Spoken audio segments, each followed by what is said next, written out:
60 Minutes Overtime. This all started with George Lucas. He had a problem. Now, to describe his problem, let me digress a little bit. When you make a copy of an audio cassette tape, let's say, an analog copy of an audio recording, you get noise artifacts, hiss, right? We've all experienced that. Well, the same thing happens when you make an analog copy or an optical copy of a piece of film. If you copy optically one piece of film to another, you get hiss, if you will, and in this case, the noise artifacts are visual. You get a dirty frame. Well, when George was making the original Star Wars, he had to combine many, many pieces of film together to make one frame. Some with the models, some with the matte paintings, some with the human characters, some with the special effects. And by the time he got through combining all these pieces of film to make just one frame of his movie, it was dirty. And he, being the genius that he was, thought, I wonder if I combine them digitally, if they could be totally clean. Because when you make a digital copy of an analog recording, it's perfect.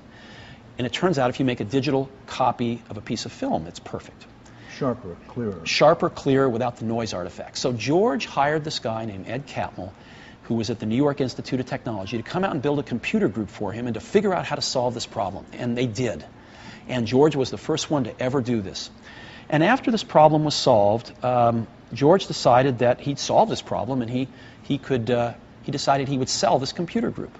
And I ended up buying them. I met Ed, and Ed told me his dream was to make the world's first computer animated film. And I bought into that dream both sort of spiritually and financially. And together we started Pixar in 1986. 60 Minutes Overtime. My model of business is the Beatles. You know, they were four very talented guys who kept each other's kind of negative tendencies in check. They balanced each other, and the sum was greater than the total was greater than the sum of the parts. And that's how I see business. You know, great things in business are never done by one person. They're done by a team of people, and we've got that here at Pixar, and we've got that at Apple as well. And so that's what lets me do this. Well, you know, with the Beatles, when they were together, they did truly brilliant, innovative work. And when they split up, they did good work, but it was never the same.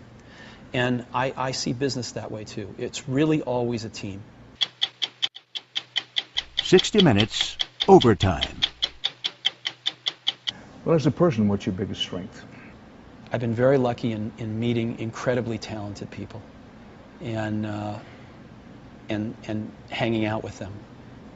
And so that's been my greatest strength. And what's your biggest weakness? You know, I think all of us need to be on guard against arrogance, which knocks at the door whenever you're successful. Have you lived through that? Oh, sure. Oh, sure. Now, by that, correct me if I'm wrong, you had an incredible high with the initial success of Apple. And then other competitors get in, and it's sobering. Well, as you may know, I was basically fired from Apple when I was 30, and